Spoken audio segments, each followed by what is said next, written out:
Bəlkə biz öz ağırlığımızı, öz yükümüzü başqasının üstünə tökməyə sevirik. Yox, millət olaraq başı axnaləni sevirik. Bizik, İranlılardır, məsəl üçün bu ərəb mənşəli də şeylər. İranlıların da fikir verin musiqiləri ahıtdır. Ahıtla. Türklər də melanxol millətdir. Türklərdə də o melanxoliya var və o pessimizm o qədər yoğundur ki, belə. Yəni içindən keçə bilmirsən. Hopub da. Hə, Genlərdə hopub gen da. də QR kod. QR kodlar gəlibdi, bəli, hazır gəlibdi. QR kodlarımız belədir və mən düşünürəm ki, artıq bəlkə bəsdir, 21-ci əsrdəyik də, bəlkə dəyişək nə isə, bəlkə nə bilim. Mənim də mamam da biraz şey qadındır. Belə də sevir ahnaləni. Mən onda niyə ona oxşamamışam? Sual. O zaman ki, dəyişmək olur, nə isə. İstəmisiniz də, siz axı dəyişməyi seçmisiniz.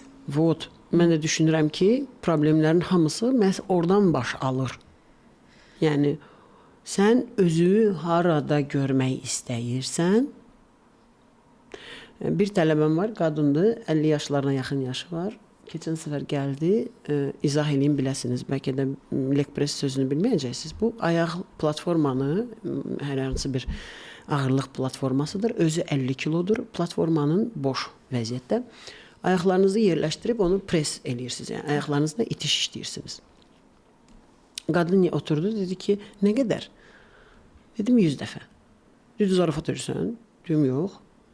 Necə yəni 100 dəfə? Dedim, 100 dəfə. Sən yəqin ki, mən... Yox, dedim, zarafat eləmirəm, da var işdə. Belə baxdı mənə. Başladı işləməyə, işlədi. 50, 60, bacarmıram, alınmır. Dedim, davam elə. Bir yüzü bitirdi. Ölür axı, ağrıyır, canı ağrıyır, əzələ yanır. Durdu, dedim, dur zalı fırlan. Gəldi, ikinci dairəyə oturdu. Belə baxdı, dedim, bir dənə də 100 vur. Zarafat edirsən, dedim, yox. Dördüncü, üçüncüdə dedi ki, yəqin 3-də bitəcək, hə? Dedim, yox. Bugün 500 dəfə eləyəcəksən. Və 500 dəfəni elədikdən sonra gəldi mənə, bilirsiniz nə dedi? Mən keyf aldım. Dedim, bəs deyirdim, bilim, bacarmıram. Yəni, alınmır, eləyə bilmirəm. Deyirdin axı bunu başda. İstəmirdin. Deyir, düz deyirsən. Mən bunu dəfələrlə şahid olmuşum. Dəfələrlə. O qədər zərif, arıq qadınlar gəlir mənim yanıma. İncə-mincə, heç vaxt əlində qantel tutmamış bir qadın gəlir. Açqı ilə belə mədəni xanımdır. Deyirəm, otur başda işləməyə. Mən belə baxır, deyir, necə onu? Deyirəm, bəli, oturun başlayın işləməyə. Bir aydan sonra o qadın 100 kilo ilə işləyir. 100 kilo ilə ayaq işləyir. Və mən onu göstərirəm. Deyirəm ki, bax. Belə baxır mən. Deyirəm, hə, istəsiz eləyə bilirsiniz. Sadəcə olaraq istəmirsiniz. Burada hər şey istəkdə bitir. Bacarmıram sözü o prosta mifdir. Yəni o insanın fikirləşdiyi bir nə bilim bir adqavorka da otur rusca deyim.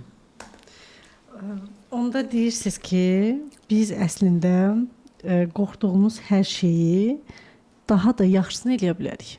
Yüksək dərəcədə. Qorxunun özü də bir egodur. Yəni sizin egonuz sizə deyir ki, sən ora getmə, bu sənlik deyil. Sən elə durduğun yerdə yaxşısan, elə burada dur. Amma əslində getmək istəyirsən, əslində uçmaq istəyirsən, qaçmaq istəyirsən və eləyə bilmirsən də oturursan, deyirsən, mənə yaraşmaz. Bəs cəmaət nə deyər? Bəs qonşular nə? O necə baxar mənə? Bu nə deyər mənə? Birdən görürsən ki, oyda kimsə uçur. Siyah, o pisdir. Necə yəni sən uçursan? Hara uçursan sən? Bəs cəmaət? Bax, cəmaatdan mənə nə var? Nə deyirəm?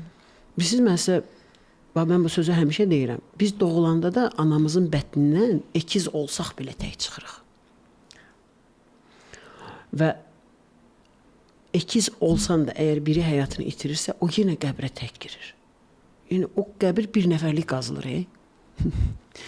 Yəni, bu dünyada biz bunun üstünə nə düşünə bilərik ki, məsəl üçün də mən kiminsə dediyini düşünərək yaşayım və bir gün həyatım bitsin. Axı, Allah bizi bu qədər cılız və köməksiz yaratmayıbdır. Yəni, bu qədər kamil bir varlığı olasan, Nəsiminin sözləri var, iki cihan məsələsi. Sən içində kainat daşıyasan, sən kainatın üstünə çıxasan, kamil bir varlıqsan da, amma o qədər özünü cılızlaşdırasan ki, yəni yəni qarışqadan da balaca bir şey böcək olasan ki, mən bacarmaram. Yəni mən inanmıram bunlara. Çox razıyam bütün dediklərinizlə.